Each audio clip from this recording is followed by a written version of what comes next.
Hey everyone! Today, we're going to take a magnifying glass to something you've probably seen 1,000 times and just never really thought about. It's just a handful of words, but trust me, it holds this surprisingly deep story about power, identity, and, the future of our whole digital world. So let's dive right in. So here it is. This is our entire focus for today. At first glance, it's just a login page. Functional. Boring, even. But I want you to really look at it. Look at every single word, every symbol. This is not just random text. It's a super carefully put together message, kind of a digital handshake being offered to billions of people every single day. And that really gets to the heart of what we're doing here. It begs the question, what if this isn't just a simple instruction? What if we treated it more like a map, a blueprint that lays out all the rules of engagement, the whole power structure, and even the philosophy of this huge digital nation we call Instagram? Well, that's exactly what we're going to find out. Okay, to do that, we kind of need a framework. So let's think of this login page as a digital front door, right? It's the one and only point of entry. It's the portal that every single person has to go through to get into this corner of the internet. Think about it in the real world. Is a door made of heavy, solid oak, or is it light, flimsy glass? Is there a simple little knob or some complex keypad? The way any doorway is designed tells you a ton about the space inside. So by digging into this digital door, the words it uses, the choices it gives you, we can learn a whole lot about the world that's waiting just on the other side. All right, so let's start breaking this down. And the most obvious place to start is with the names. This is all about identity, right? Establishing who the platform is and who's really pulling the strings. First up, the name we all know, Instagram. Just that word alone brings up this whole universe of images and ideas and feelings, doesn't it? It means connection, creativity, business, that perfectly curated slice of life. It's the friendly, familiar name on the front of the house. But look closer. It's not just Instagram. It's Instagram from Meta. Now that little phrase, it's not just some casual, hey, brought to you by. No way. It is a very deliberate, legally significant statement of who owns it, of its lineage. It's a reminder of the family name, the big corporate structure that actually governs this whole space. So this paints a really clear picture. On one side, you've got Instagram. That's the platform, the community, the experience you have. It's the house you go to visit.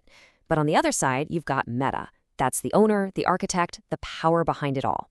They don't just own the house, they own the land the house is built on. And that distinction, it's absolutely crucial to understanding how this digital world actually works. Okay, next up, let's look at the actions we're allowed to take at this front door. The choices are incredibly specific, and as we're about to see, they pretty much form a contract. Notice something?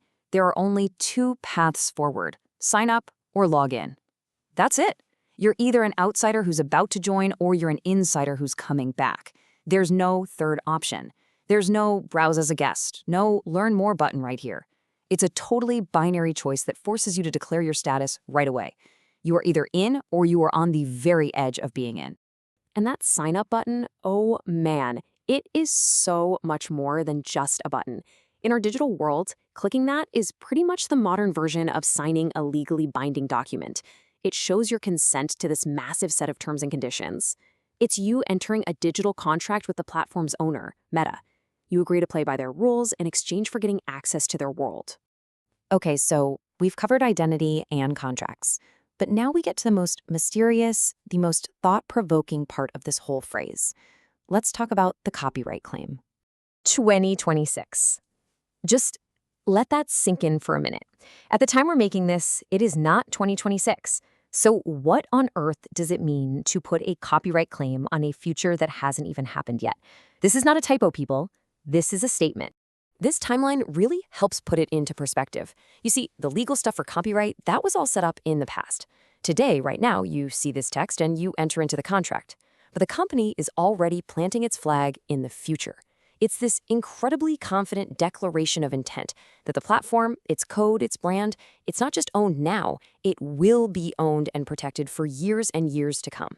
So let's pull all of these threads together. In just a couple of words, what do we have? We have a super clear statement of ownership, telling you exactly who's in charge. We have a binding choice that defines your entire relationship with the platform, and we have this bold claim on the future, basically asserting control forever. This isn't just a login screen. It's a tight, powerful little manifesto. And that's really the big takeaway here. We spend our lives navigating this digital world that's full of what look like simple, harmless interfaces. But hidden right there in plain sight, in the footnotes, on the welcome screens, are the actual blueprints of our online lives. These are complex messages about power and law, and we just have to learn how to read them. So I'll leave you with this thought. The digital front door tells you a lot about the house. The next time you go to log in or sign up or you click I agree, just pause for a second. Actually look at the words and ask yourself, what is this door really telling me about the world I'm about to step into?